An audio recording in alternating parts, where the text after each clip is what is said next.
Mesdames et messieurs, bonjour. Nous avons deux invités ce soir pour vous. Ce ne sont pas des leaders de partis politiques, ils ne sont pas des leaders d'organisations, mais ce sont des Ivoiriens lambda qui suivent l'actualité. Voilà, nous avons Moïse et Régis. Voilà, prenez les noms comme cela. Mais ils ont envie de parler, ce sont des Ivoiriens, ils ont envie de parler sur la situation sociopolitique qui traverse la Côte d'Ivoire. Bonjour Moïse. Bonjour monsieur. Vous avez quelque chose à dire sur l'évolution de la politique en Côte d'Ivoire depuis le troisième mandat de Alassane Ouattara. Il y a des velléités de contestation avec des crises. On déplore actuellement une centaine de morts. Quelles sont tes impressions? Mes impressions sont telles que ce que nous sommes en train de voir en ce moment sont que d'aucuns disent que l'opposition affaiblit. Mais allez-y comprendre que en toute chose, lorsque on parle d'opposition, on ne peut pas se lever comme ça et puis s'opposer à une institution telle que l'institution de la République. Vous savez, il y a un dicton chez nous qui dit en Afrique que lorsque l'aveugle te dit qu'il va te lapider, c'est qu'il a un caillou sous son pied. Alors, on ne peut pas donc montrer toutes ces stratégies, mais allons-y comprendre par là que toutes les ressources, tous les moyens sont là pour contrecarrer ce gouvernement qui s'auto-proclame déjà. Alors tu parles comme si tu étais au cœur de l'opposition, de la stratégie de l'opposition. Qu'est-ce que tu en sais sur la stratégie de l'opposition? Je ne parlerai pas là de la stratégie de l'opposition, mais je suis en train de faire une observation par rapport à la situation qui prévaut. Nous sommes dans une logique telle que il y a eu une élection qui, à la base, a été décriée par l'opposition parce que, au départ, 2 candidats sur 44 candidats, il y a eu 40 dont les dossiers ont été rejetés et puis 4 ont été retenus et sur les 4, il y a 2 qui se sont retirés. Et donc les 2 qui se sont retirés ont dit qu'il fallait qu'on réforme la CEI et qu'on aille plus loin pour réformer la Constitution parce que tous ceux qui étaient là étaient acquis à la cause du gouvernement en place. D'accord, ok. On va demander à Régis qui dit qu'il est un peu déçu parce qu'il a l'impression qu'en Côte d'Ivoire, il n'y a pas quelqu'un, je pèse bien les mots, qui a des couilles, c'est ça? Ok, je dis grand bonsoir et grand bonjour à tous ceux qui nous écoutent maintenant. Je me nomme bien sûr Régis Monténégro. Écoutez, il faut qu'on fasse les choses dans l'ordre. Et je vais vous rappeler des histoires, peut-être qui vont réveiller des choses. Mais même si ça réveille, je préfère que ça réveille les morts dans la justice. On a fait le combat depuis 2003. Ça date pas d'aujourd'hui. Aujourd'hui, on est en 2020. On te parle d'une histoire de 13 ans. C'est pas rien. En 2004. 17 ans, 17 ans. Merci, 17 ans. Je fais le mauvais calcul. Merci de me rectifier. Mais je veux dire que dans la vie, on est né pour mourir. Arrivé à un certain moment de notre vie, il faut savoir prendre des décisions. Il faut avoir des couilles. On est né pour mourir. Moi, je suis un homme. Je peux balancer le message, peu importe qu'ils veulent, qu'il déplaise ou pas, je m'en nique. Parce que je suis je suis un homme de principe. Je suis Régis Monténégro, parce que mon nez est gros, je suis africain. Et quand je vais parler, peut-être que ça va vous choquer. De l'opposition, pourquoi? Parce que quand je vais calculer, en matière de statistiques, Alassane est faible. Si on veut parler de statistiques, je vais parler déjà de M. Afin Guessan. Je ne connais pas vraiment ses origines. Je peux le balancer à l'est. Je vais vous parler de Mabre et de donnez-moi MC Mamadou Koulibaly. Voilà. Je ne sais pas d'où il est. Je vais même parler aussi de Bédier, qui est du centre. Voilà. Je vais vous parler aussi de toute l'opposition en global, c'est-à-dire que même si j'ai fait semblant Généralement, vous voulez dire. Si je fais semblant de citer toute la Côte d'Ivoire, hein, parlant du centre jusqu'à l'est, on est au complet. Mais même jusqu'en allant jusqu'au nord, Soro a déjà donné ses galons.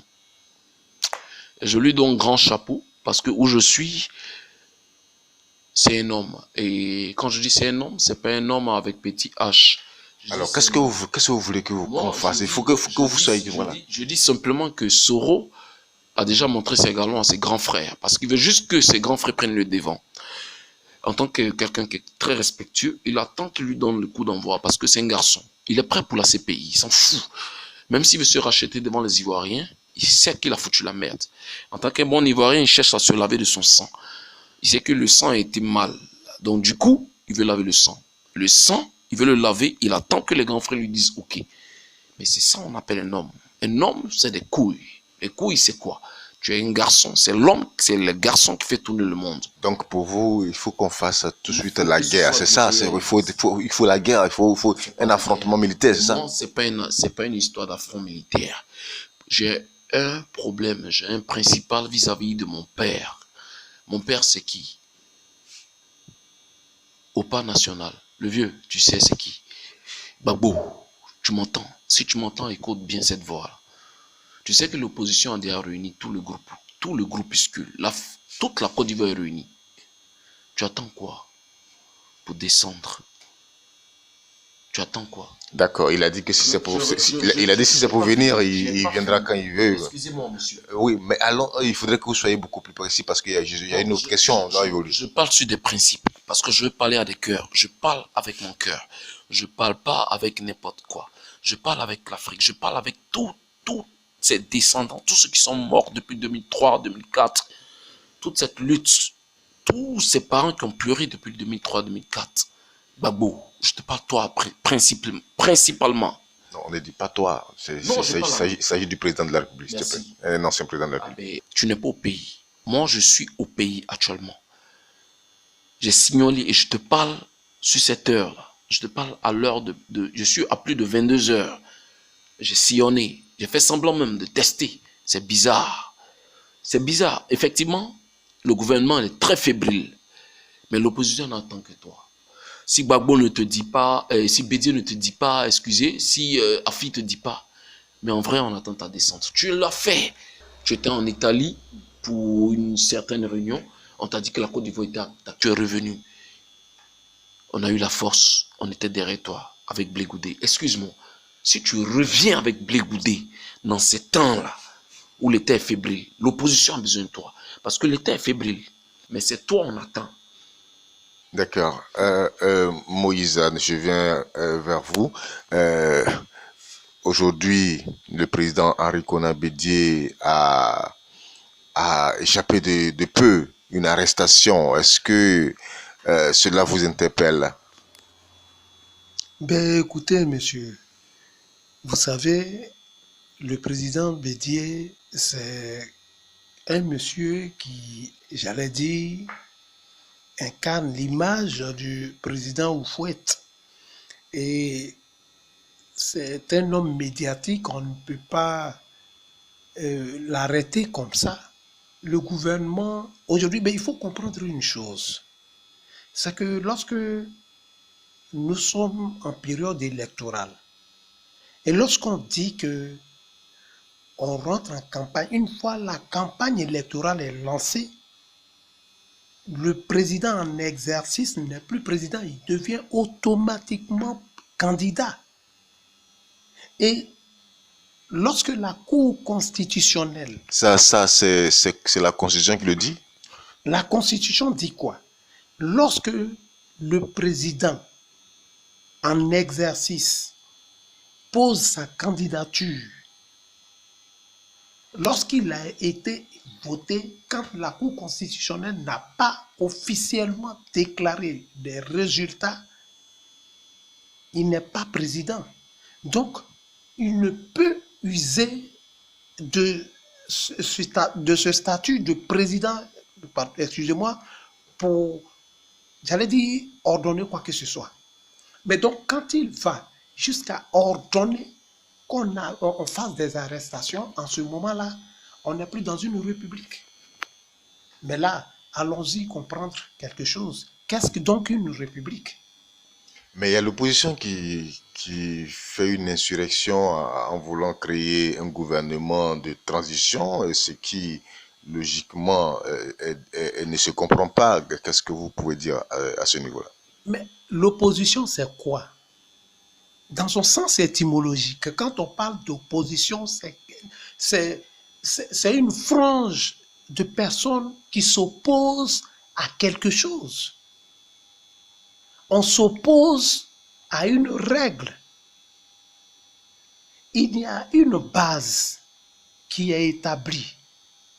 On dit que voilà la base sur laquelle on part ensemble. Une fois la base a été franchie de façon arbitraire, il y a donc opposition. Et donc, puisons dans la Constitution. Qu'est-ce qui s'est passé pour qu'il y ait opposition? C'est ce qu'il faut comprendre. Quelqu'un qui dit, et je ne sais pas ce que signifie, et je demande donc à toute la nation ivoirienne, à tous ces pédagogues, à tous ces gens qui ont fait de longues études, pour qu'ils m'expliquent ce que veut dire le mot solennel. Quand quelqu'un se lève et il dit « Je proclame solennellement », et la première fois que j'ai entendu ce mot-là, c'est lorsque le 7 août 1960, le président Félix Houphouët-Boigny disait, lors de la déclaration de la République de la Côte d'Ivoire, lorsqu'il disait le 7 août 1960 que je proclame solennellement l'indépendance de la Côte d'Ivoire. Cela a été. Et donc, quelqu'un qui dit que de façon solennelle, je ne me présente pas à un troisième mandat.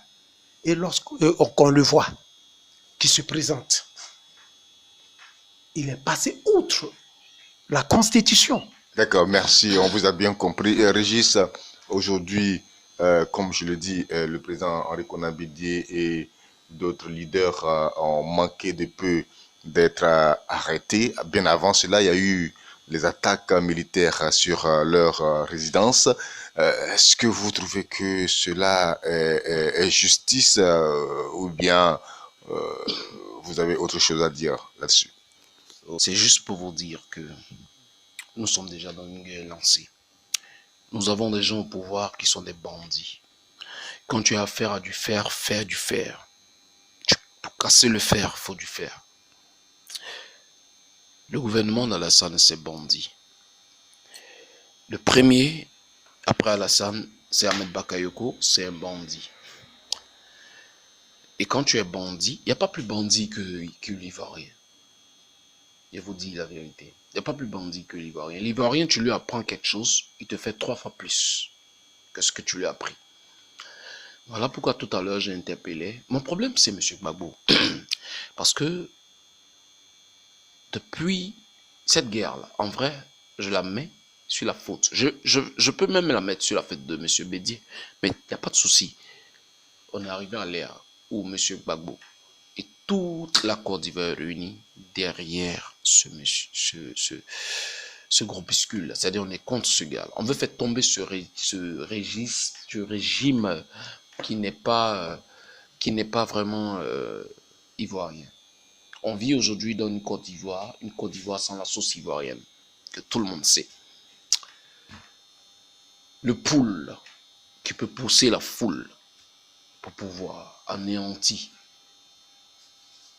ce massacre, c'est M. Gbagbo. Il a la bonne masse derrière lui. Aujourd'hui, la vie locale. Qu'est-ce que tu voulais qu'il fasse? Aujourd'hui, vous pensez- Il a dit la dernière fois dans l'interview qu'il ne veut pas venir en Côte d'Ivoire pour créer des troubles. Je pense que ça se comprend. Oui, mais tu ne peux pas venir en Côte d'Ivoire pour créer des troubles. Mais attention, tu ne penses qu'à toi. Mais tu as Les créé... troubles, c'est pas lui, les troubles, c'est tout, c'est toute la Côte En d'Ivoire. vrai, il ne pense qu'à lui parce que les troubles ont commencé depuis 2003, 2004, 2005 jusqu'à 2000, jusqu'à aujourd'hui. Et tu, Bon, je pense tu que- acceptes que ça continue? Je pense que pour un homme, au moins, soit tu meurs pour ta République, si tu es vraiment digne, parce que c'est pour toi qu'on est mort depuis ces heures-là jusqu'à aujourd'hui. Si tu es vraiment un homme de l'Ouest, que tu sais qu'un guerrier, il s'est réveillé depuis l'Ouest, mais attends. J'ai l'impression que vous n'avez pas bien compris la phrase du président. Quand il dit qu'il ne veut pas venir pour créer des troubles, ce n'est pas parce qu'il a peur de lui, pour lui-même. Mais il parle de la population. Il parle de troubles qui pourraient être généralisés. La nation qui serait peut-être dans une sorte de déstabilisation à cause de sa personne. Est-ce que ce n'est pas justifié? Merci, je comprends bien votre question. Mais qu'est-ce qu'il fait des familles qui sont en deuil depuis? Qu'est-ce qu'il fait de cette lutte qu'on a menée où nos grands frères sont déjà morts, tombés sur le front, juste pour lui, juste pour M. Gbagbo? Si on savait, on serait déjà on se serait déjà présenté. Parce qu'aujourd'hui, il s'agit de lui. La révolte est pour lui. En vrai, c'est pour lui. Parce que Donc vous vous battez pour Laurent Gbagbo, vous ne vous battez pas pour la Côte d'Ivoire? on se bat pas pour Laurent Gbagbo, mais on sait qu'il a le grand drapeau aujourd'hui. Il a la plus bonne masse que l'opposition. Aujourd'hui, si M. Laurent Gbagbo nous dit tout de suite, même s'il est 3h, 4h, 7h du matin, qu'il est à l'aéroport, que je sais à l'aéroport de Port-Bouedou, je connais, mais toute la Côte d'Ivoire est réunie autour de lui. L'opposition a besoin de lui, qu'il le sache.